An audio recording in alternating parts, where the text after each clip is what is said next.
if I lay down and I play dead and I stay dead, maybe you'll get sick of being the monster out of my head, under my bed. Think you're something out of my nightmares, standing right there.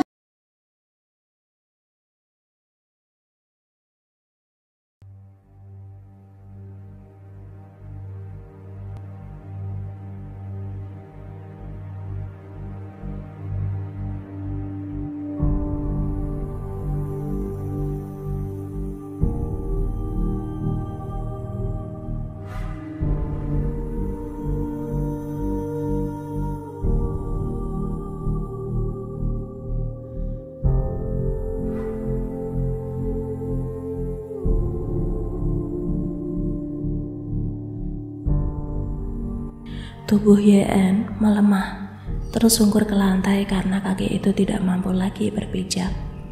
Tangannya gemetar seraya meremat ponselnya kuat-kuat. Tertera laman panggilan di ponsel itu. Iya, YN baru saja menghubungi ponsel seseorang yang telah membuatnya kacau dan tidak tenang.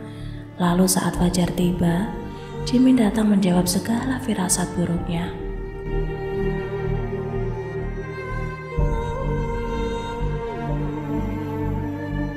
Dengan tangan gemetarnya, YN mencoba lagi dan lagi menghubungi sebuah nomor dengan nama Bani.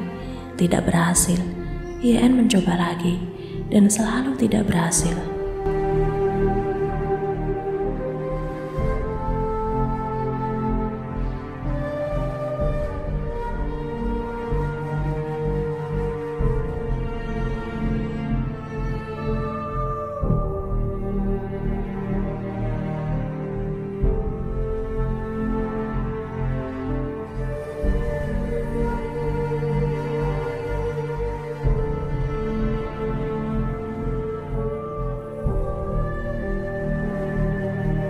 Dari siang menjelang sore, gadis itu seakan lupa cara berdiri dengan benar. Tubuhnya selalu mencoba memunguti daya namun tidak berhasil. Hanya mampu bersimpuh di depan pusara sang adik. Tetesan air mata, bahkan ribuan kata maaf rasanya tidak akan pernah cukup untuk menghapus rasa bersalahnya. Sosok lelaki yang mengemis perhatian padanya tepat di malam ulang tahunnya. Namun tanpa nurani ia justru mengusir lelaki itu tanpa sempat mengucap selamat ulang tahun.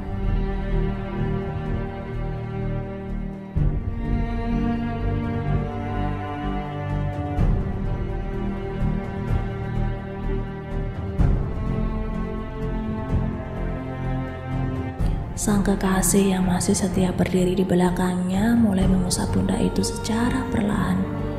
Seluruh orang telah pergi, hanya tersisa mereka berdua. Rintik hujan pun sedikit demi sedikit ikut mengiringi. Seolah tuli, YN enggan merespon ajakan sang kekasih. Dinginnya hujan masih tidak seberapa dibanding rasa berdosanya. Kejadian malam terakhir itu kembali berputar tanpa jeda, menghantui, menusuk, menuntut tanpa ampun.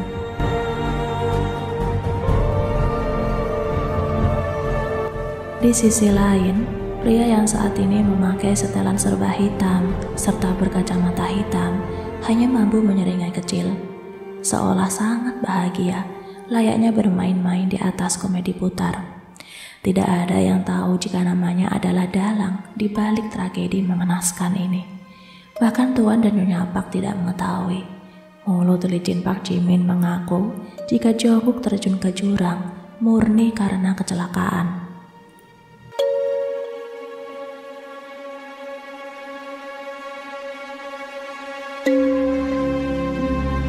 Hatinya berdecak bangga. Jika diizinkan, pria itu ingin sekali berlari dan meneriaki ke seluruh dunia tentang kemenangannya. Ia berhasil menyelesaikan satu nama.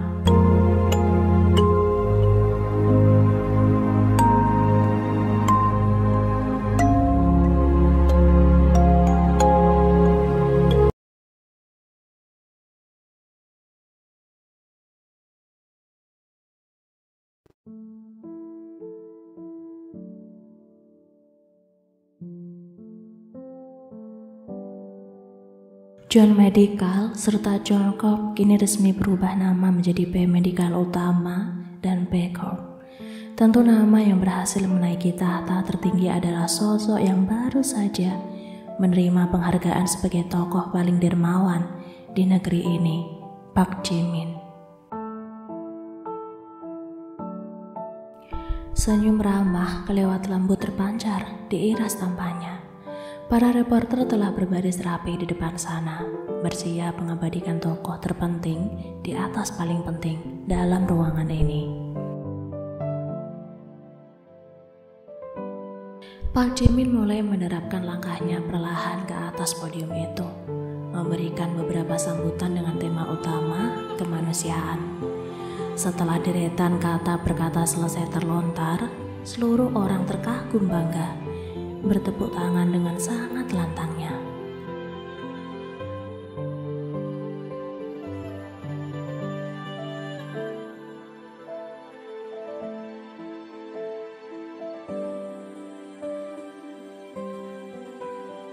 Mendengar ucapan selamat itu, Ji-min tersenyum lebar kelewat bangga. Sedangkan di pojokan ruangan pesta ini, terdapat seseorang yang mungkin hanya satu-satunya menatap penuh benci ke arah pria Park.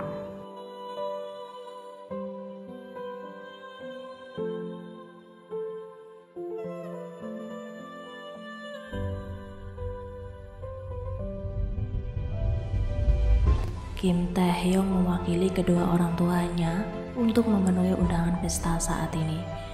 Kedua tangannya mengepal erat, netranya menyorot tajam ke arah manusia yang telah ia anggap iblis berwajah malaikat itu.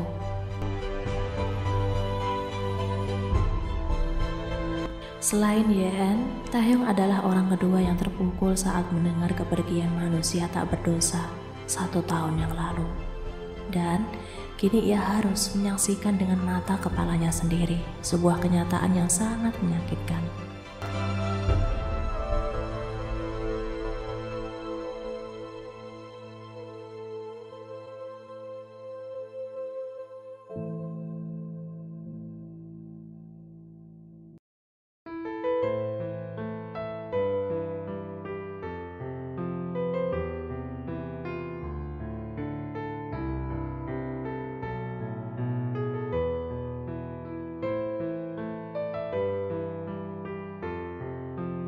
Selepas acara, Ji-min beserta kedua orang tua Yeon datang ke tempat mari kita sebut rumah penyembuhan mental. Sudah setahun Yeon harus dirawat di tempat ini. Terhitung setahun, tepat setelah kepergian seseorang yang menjadi pemicu utama, ia harus berada di tempat ini.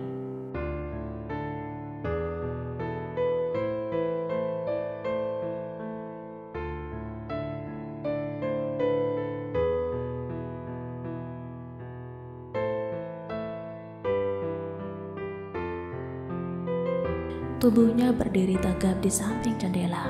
Gadis itu tersenyum lebar, guna meyakinkan keluarganya jika kondisinya telah baik-baik saja. Lebih tepatnya dia tidak gila, sudah sembuh. Dokter mulai mendekati gadis Wang secara perlahan. Jika biasanya Yeon akan berteriak saat ada dokter yang mendekat, kini ia terdiam seraya tersenyum. Ji-min beserta yang lain dibuat lega, karena nampaknya Yeon telah benar-benar sembuh.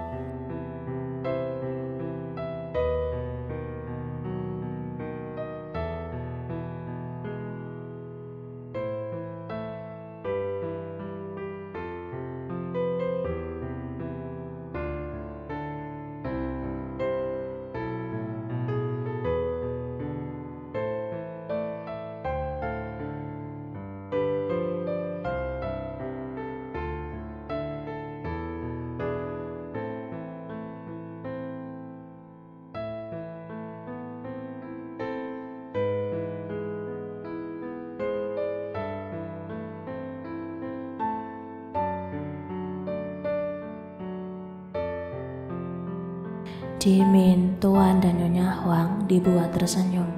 Yeon sangat lancar menjawab pertanyaan-pertanyaan yang bahkan biasanya ia tidak bisa menjawab satu soal pun.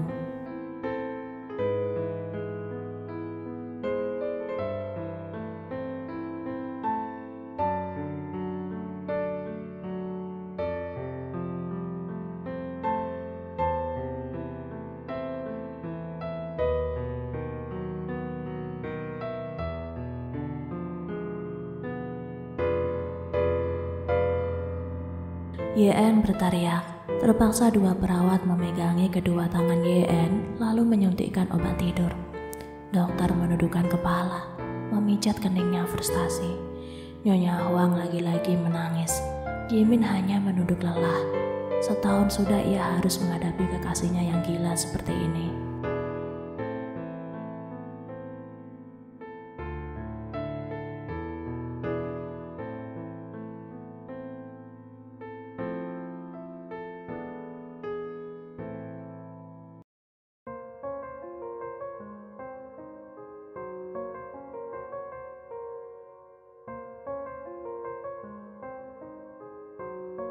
Ji-hyo, sekretaris Jimin.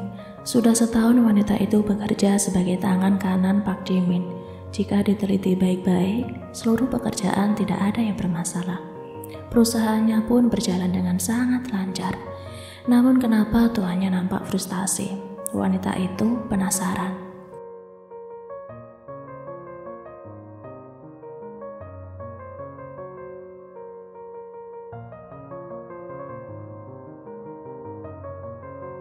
Ji-hyo buru-buru mengambil sebotol soju juga beberapa gelas. Wanita itu nampak terbiasa menangani tuannya saat kondisi kacau seperti ini. Setelahnya, Jimin mulai meneguk gelas demi gelas minuman setan.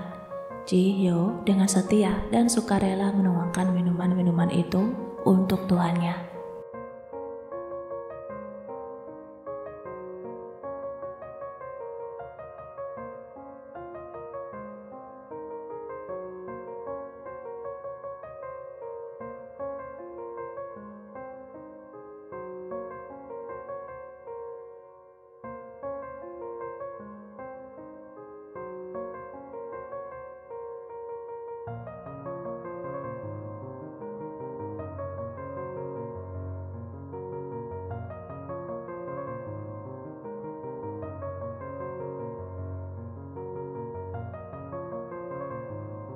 Ji-hyo yang melihat minuman tuannya habis, ia berinisiatif untuk mengambilkannya yang baru.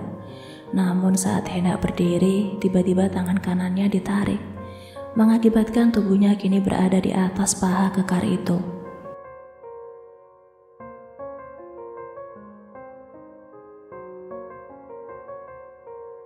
Dengan pandangan redup kelewat sayu, tanpa aba-aba Jimin menyampar bibir plum sekretarisnya.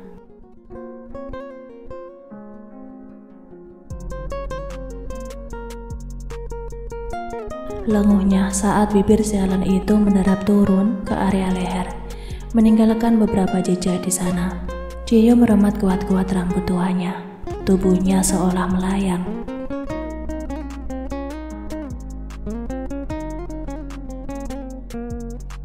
Dengan segenap nafas yang memburu, Ji-hyo memutuskan menjemput kesadaran tuannya itu. Mendengar nama YN, buru-buru Jimin menjauhkan bibirnya, lalu meremat frustasi rambutnya.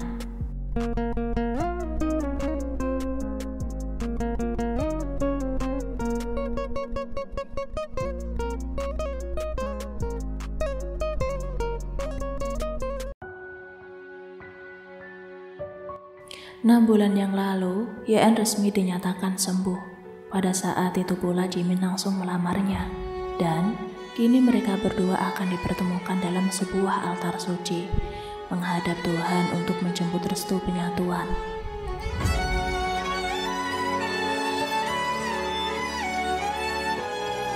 Gaun putih dengan lambang bunga tulip di bagian titik ukiran, serta rambut yang disanggul dengan hiasan bunga, membuat gadis itu sangat cantik, luar biasa sempurna.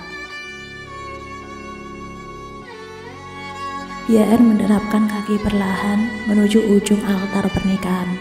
Jimin dengan senyuman manis kelewat tampan sudah tidak sabar untuk menjemput ratunya itu.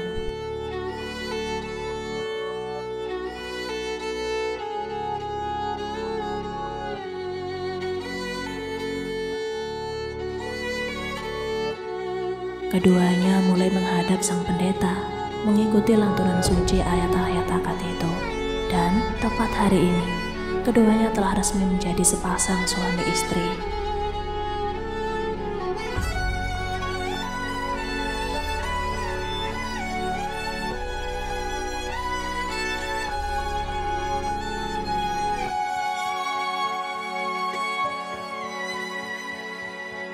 Jimin dan Yeon mendapatkan hadiah tiket bulan madu dari kedua orang tuanya ke Pulau Jeju.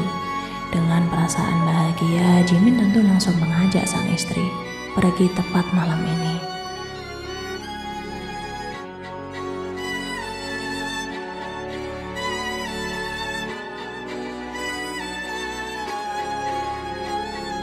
Hati yang semula berbunga-bunga dalam sekejap mendadak kacau. Entah sampai kapan istrinya itu bisa melupakan anak pungut.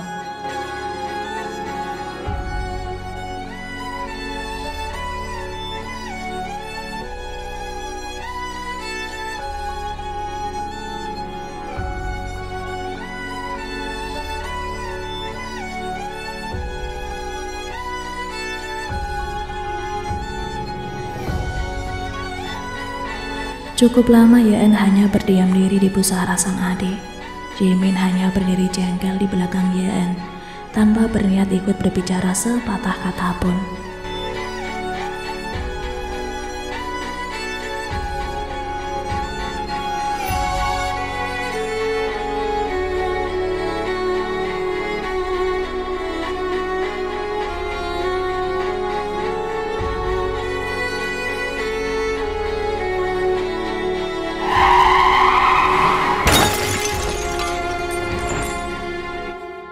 Ada sebuah mobil dari arah berlawanan menabrak mobil yang ditumpangi Jimin serta Yeon.